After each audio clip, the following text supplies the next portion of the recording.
अनेक गायक आहेत ज्यांची गाणी वर्षानुवर्ष लोकांच्या हृदयावर राज्य करत आहे। या यादीत एका गायिकेचं नाव आहे जिने वयाच्या 18व्या वर्षी लग्न केलं, पण लग्नानंतर काही वर्षांनीच तिने वेगळं होण्याचा निर्णय घेतला आणि वयाच्या 43व्या वर्षी ही गायिका पुन्हा नवरी झाली। तिने एका व्यावसायिकाशी लग्न केलं।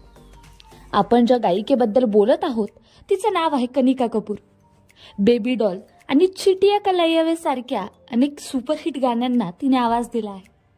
तिचे पहिले लग्न 1988 मध्ये वयाच्या 18व्या वर्षी राजचंद्र डोकशी झालं।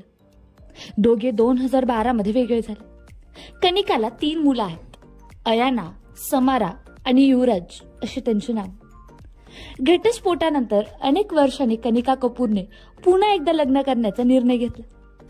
2022 मध्ये तिने बिझनेसमॅन गौतम हतीरमनी सोबत लग्न केलं। यावरून अनेकांनी तिला ट्रोलही केलं, पण कनिकाने तिला जे करायचं ते केलं। या सिंगरने 2022 मध्ये भारतात नाही तर लंडन मध्ये दुसरं लग्न केलं। लग्नाचे सर्व सोहळे मोठ्या थाटामाटात पार पडले। कनिकाने सर्व कार्यक्रमाचे फोटो फॅन्स सोबत शेअर केले होते। तिने लग्नासाठी पेस्टल आउटफिट देखील निवडलं होतं। ई टाइम्सला दिलेल्या मुलाखतीत कनिका कपूरने सांगितलं होतं की तिची गौतम सोबत 15 वर्षापासून मैत्री आहे। बराच वेळ एकत्र घालवल्यानंतर दोघांनी लग्न करण्याचा निर्णय घेतला।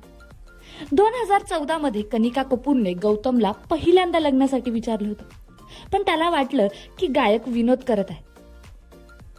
त्यानंतर 2020 मध्ये कनिका कपूरने पुन्हा लग्नासाठी विचारणी केली आणि 2 वर्षानंतर त्यांनी लग्न केलं।